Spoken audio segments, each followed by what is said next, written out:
नमस्कार दोस्तों, आपका मेरे YouTube channel all is well हमेशा में स्वागत है। आज मैं आपको अमर सुहाग की कहानी सुनाने जा रही हूँ। अगर आपको यह कहानी पसंद आए तो कमेंट बॉक्स में भगवान शिव और माता पार्वती की जय अवश्य लिखिए। साथ ही अगर आपने अभी तक हमारे चैनल को सब्सक्राइब नहीं किया तो सब्सक्राइब कर लीजिए और बेल आइकन पर क्लिक जरूर कीजिए, जिससे हमारी वीडियो की नोटिफिकेशन आपको मिलती रहे। अब सुनते हैं कहानी। किसी गांव में एक ब्राह्मण और ब्राह्मणी रहते थे, जिनकी 5 बेटियां थी। ब्राह्मण की 5 बेटियां भगवान शिव की परम भक्त थी।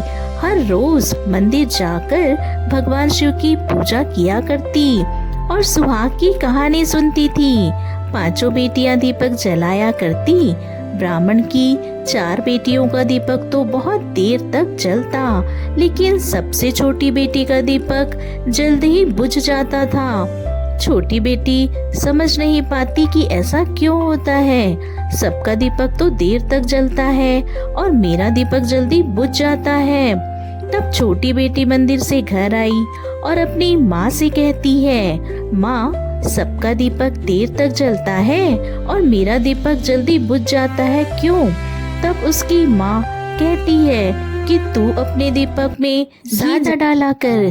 धीरे धीरे समय बीतता है और ब्राह्मण अपनी 5 बेटियों का विवाह कर देते हैं।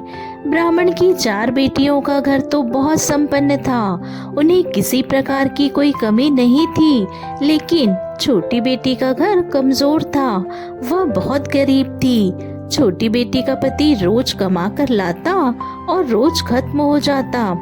एक बार की बात है, छोटी बेटी का पति जंगल से लकड़ियां काट कर लाया, लेकिन लकड़ियां बहुत ही कम थी। इस पर छोटी बेटी ने अपने पति से पूछा, आज इतनी कम लकड़ियां कैसे?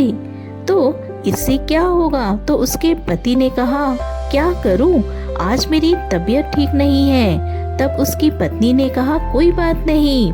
दूसरे दिन उसका पति फिर लकड़ी काटने जंगल जाने लगा तो पत्नी ने कहा, आपकी तबीयत ठीक नहीं है, इसलिए आज मैं भी आपके साथ जंगल चलूंगी। फिर दोनों पति पत्नी साथ में जंगल गए और लकड़ियां काटने लगे।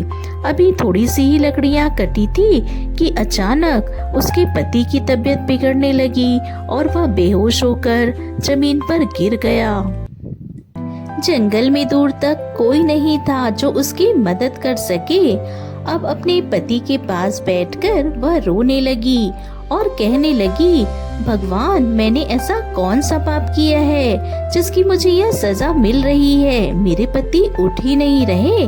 तभी वहाँ भगवान शिव और माता पार्वती भ्रमण करते हुए पहुँच जाते हैं। माता पार्वती भगवान शिव से कहती है कि हे प्रभु, हमें इनकी मदद करनी चाहिए, बहुत रो रही है। मुझे इस बेचारी को देखकर इस पर दया आ रही है।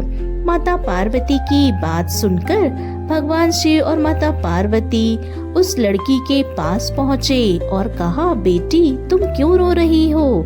तब उसने कहा, मेरे पति की तबीयत खराब है और वह बेहोश होकर गिर पड़े।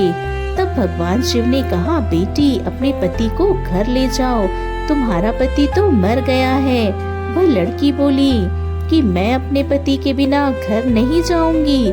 वह अब जोर जोर से रोने लगी। उसे रोता देखकर भगवान शिव को भी उस पर बहुत दया आई। उन्होंने कहा, अरे बेटी, तुम तो वही हो जिसका दीपक जल्दी बुझ जाता था। तब लड़की ने कहा, हाँ, मैं वही हूँ। तब भगवान शिव ने कहा, बेटी, तुम दीपक तो लगाती थी पर कभी सुहाग की कहानी नहीं सुनती थी, इसी कारण यह सब हो रहा है। यह सुनकर लड़की भगवान शिव और माता पार्वती के चरणों पे गिर पड़ी और कहती है, भगवान, आप मेरे पति को जीवित कर दीजिए। अब से मैं वही करूंगी जो आप कहेंगे। माता पार्वती ने भगवान शिव से कहा, हे प्रभु, इसके पति को जीवन दान दीजिए। फिर भगवान शिव ने उसके पति के ऊपर अमृत के छींटे दिए तो पति उठकर खड़ा हो गया और फिर भगवान शिव और माता पार्वती उन्हें आशीर्वाद देकर वहां से अंतर्ध्यान हो गए। और उसके पति ने अपनी पत्नी से कहा कि आज मुझे बहुत नींद आई। तब पत्नी कहती है कि ऐसी नींद तो किसी दुश्मन को भी ना आए, अब आप घर चलिए।